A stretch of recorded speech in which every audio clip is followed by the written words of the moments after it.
when talking about sentences, a lot of what we do starts with a simple sentence. And if you're a little kid, it's fine. Spot the dog. Spot the dog, chase the ball. Spot the dog, like to play in the yard. Spot the dog, spot the dog, spot the dog.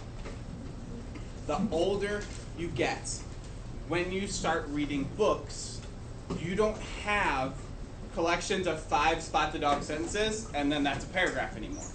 The books you like have more detail, have more action, because the kinds of sentences change. And there are 2 kinds of sentences we're going to look at today. First one, compound. Anything compound means more than one thing is added together. A compound subject means you have more than one subject, which means you have more than one character.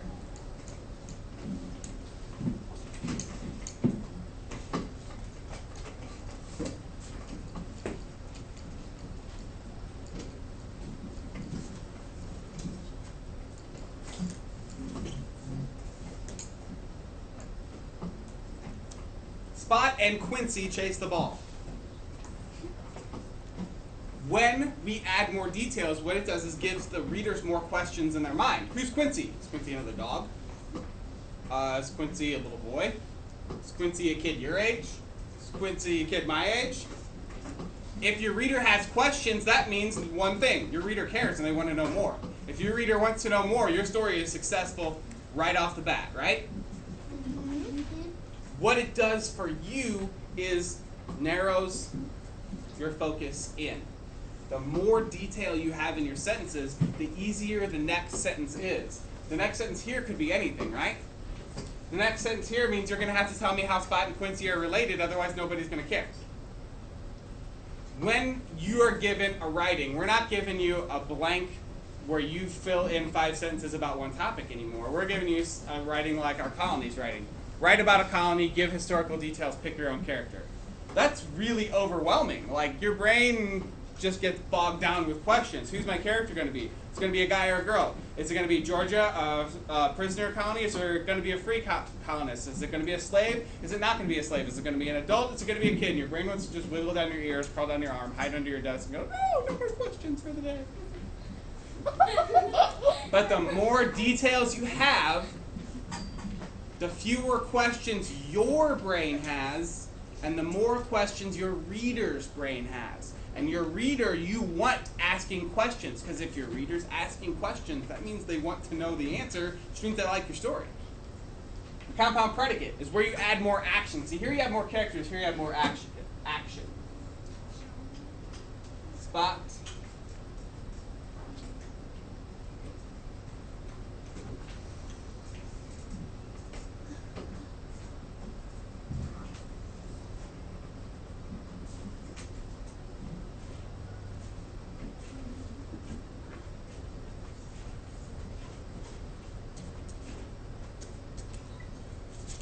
Spot chased the ball, but tripped over something.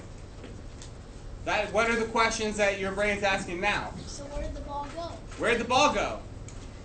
How did he trip over it? How did he trip over it? What did he trip over? What did he trip over? Is he okay? Is he okay? That's a legit question. I didn't think of that one. Like how? Okay. Why did he trip over it? Why does he trip over it? Where'd he go?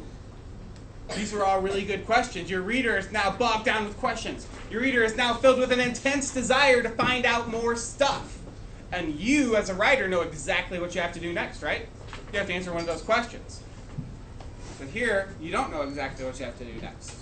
You've got a million different directions you can go. A compound sentence doesn't take pieces. It takes 2 whole sentences.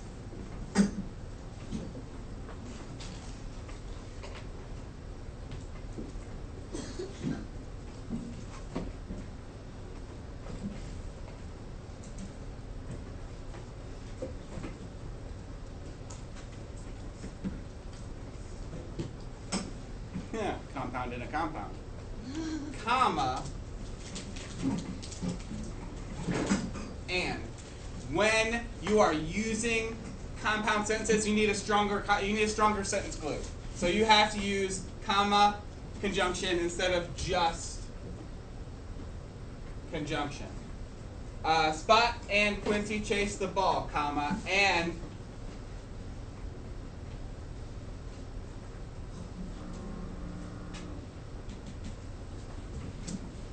enjoy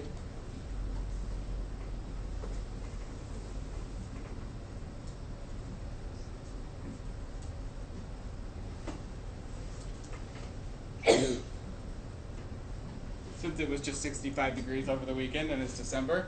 Spot and Quincy chase the ball, comma, and they enjoyed the last warm day of the season. You've got plot because you want to know what's going to happen next. If it's the last warm day of the season, either they're going to have an adventure because it's the last warm day of the season, or they're going to something's going to change as the season changes. Spot and Quincy, you've got characters. You want to know who are Spot and Quincy. What's their relationship? Who's older? Are they? Is it a puppy or an old dog? Is it a little kid or an old kid? You've got setting, you've got details, you've got description. Could you beef this up even more by adding one of our 2 tricks from the last video, either figurative language or more adjectives and adverbs? Yes. Absolutely. This sounds more like a sentence you would want to read in a book you would check out of a library than this, though, correct? Yes. Even though it's Spot the dog. Even though it's still Spot the dog, it's not Spot the dog does little kid stuff anymore. It's a Spot the Dog story that is more appropriate for a 4th, 5th, or 6th grader to be reading. The last part we're going to do are called complex sentences.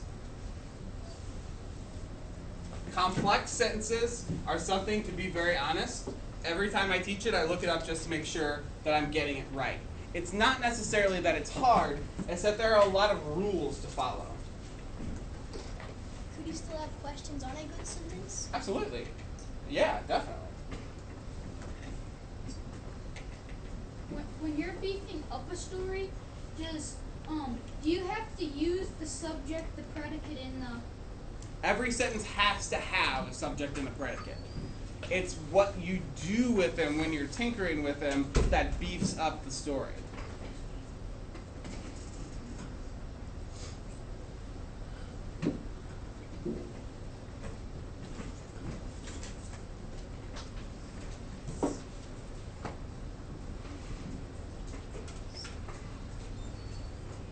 Sentence with 2 clauses. Clauses are pieces of sentences. This is not Santa and Mrs. This is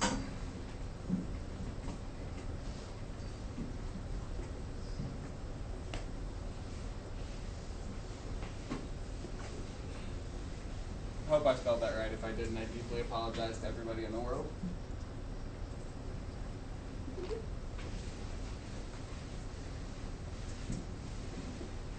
Yeah, it doesn't look right. Feel free to email me to correct my spelling if I'm wrong. Dependent and independent. This sounds complicated. It's really easy. An independent clause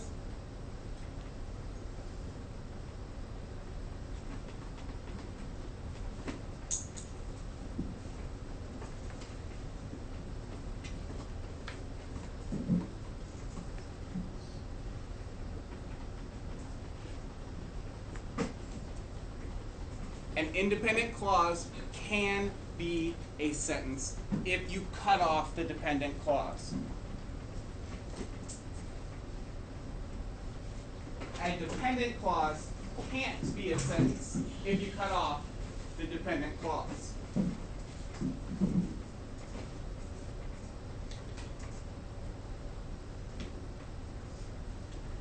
You also need connecting words when you're doing these type of sentences. So a complex sentence.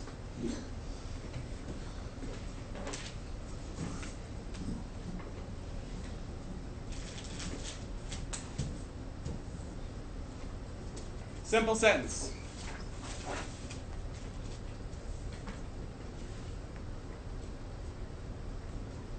Which type of clause is that? Notice there's no period. If there's a period, it'd just be a sentence. So if it's going to be a sentence on its own. Independent. If I did this, bam, simple sentence. But we're not. We're going to make it beefy. Comma.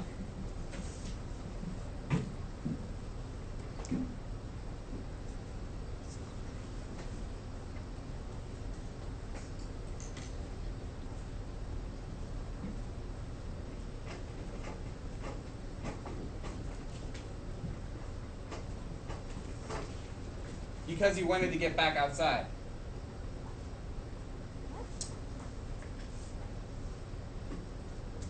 I think I messed it up. Why'd I mess it up? You need like the word fast in between one and because. Nah? Nah, I did something different. Hard to spot a little bit.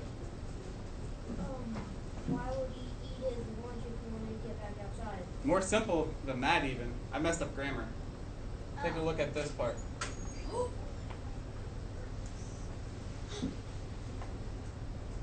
You put a capital W on wanted? Nope. Although it does kind of look like that.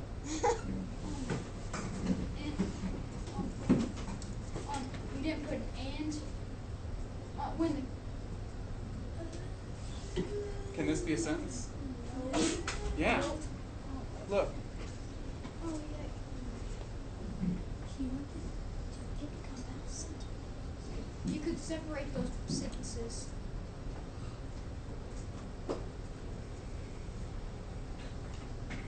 Are those two complete sentences? Yep. Mm-hmm. Then here's what you're going to do. What's the question? Tomorrow, we're going to make another one of these videos. And we'll start with turning a simple sentence into a complex sentence. What you're going to do for now is get out your AR book and find me examples of a complex sentence. Remember the things you're looking for. Independent.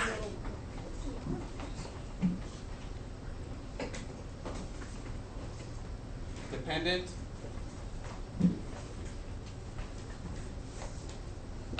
And connected. Those words that connect your independent and your dependent.